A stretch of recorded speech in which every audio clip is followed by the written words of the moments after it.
Apakah kalian pernah mendengar kalimat ini dari ibu kalian? Jangan berbohong.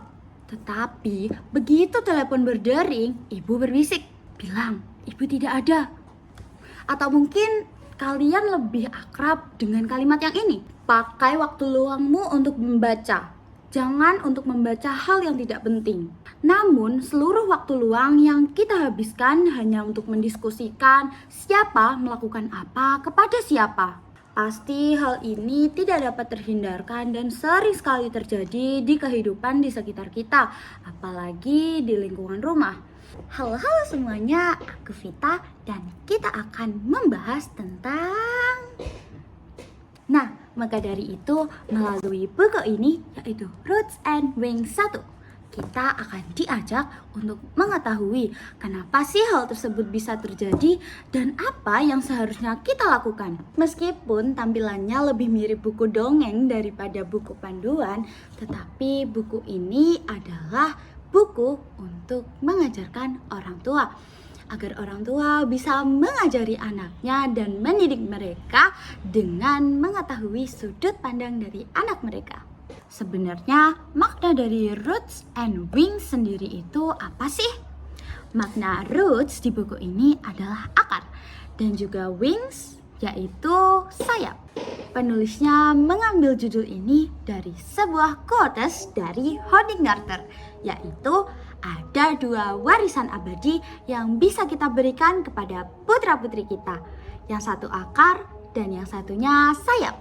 Karena diharapkan kita bisa memberikan mereka akar yang kuat, akar nilai, moral, dan lain-lain. Sedangkan kreativitas sebagai sayap mereka di masa depan. Di awal buku ini, orang tua diajak untuk berintrospeksi. Apakah mereka sudah cukup untuk menjadi contoh kepada anak mereka? Dan juga apakah anak mereka bahagia akan cara mendidik mereka selama ini? Setelahnya, penulis akan memberikan satu cerita yang akan menimbulkan pertanyaan dan pembahasan tentang teknik parenting nih. Salah satu kisah yang membekas di hatiku adalah kisah seorang anak yang menggambar pohon dan mewarnainya dengan warna-warna yang tidak biasa, seperti daunnya diwarnai pink dan juga batangnya diwarnai ungu. Lalu setelah menunjukkannya kepada orang tua mereka malah mengatakan bahwa hal ini salah. Padahal seharusnya kreativitas tidak dibatasi oleh siapapun, karena anak-anak berkembang dengan kreativitas mereka. Dalam buku ini dikatakan, jika kreativitas dibunuh sejak kecil, maka saat anak bertumbuh dewasa, mereka tidak akan memiliki kreativitas yang seharusnya bisa digunakan di masa depan mereka. Maka dari itu, orang tua dapat melihat bahwa dengan mereka mengikuti konformitas dunia ini membuat anak mereka kehilangan kreativitas di masa depan.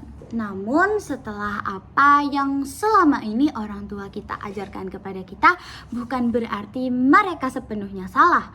Karena mereka hanya mendidik kita atas apa yang dulu orang tua mereka juga didikan kepada mereka. Maka dari itu, itulah tugas kita untuk membimbing anak kita di masa depan menjadi anak yang lebih baik. Kelebihan dari buku ini sendiri yaitu cara penulisan penulisnya yang membuat buku ini terasa sangat mudah untuk dibaca, dimengerti, dan juga untuk diterapkan. Dengan memberikan bukti-bukti penelitian dan juga data survei, buku ini berhasil membuktikan relevansinya terhadap kehidupan ibu dan anak di seluruh penjuru dunia. Tetapi ada kekurangan juga loh buku ini, karena buku ini adalah buku terjemahan. Jadi kehidupan yang diangkat di dalam buku-buku ini berasal dari orang-orang yang berada di Eropa. Sehingga bagi orang timur seperti kita, kebiasaan-kebiasaan mereka banyak yang tidak sesuai dengan kehidupan yang terjadi di daerah timur seperti Indonesia dan juga daerah Asia lainnya. Namun di luar itu semua, kita dapat mengambil hal-hal penting dari buku ini yang dapat kita terapkan di kehidupan kita sehari-hari. Sekian resensi buku dari saya. Semoga kalian bisa terus menjelajahi buku-buku yang lain. Bye-bye semuanya.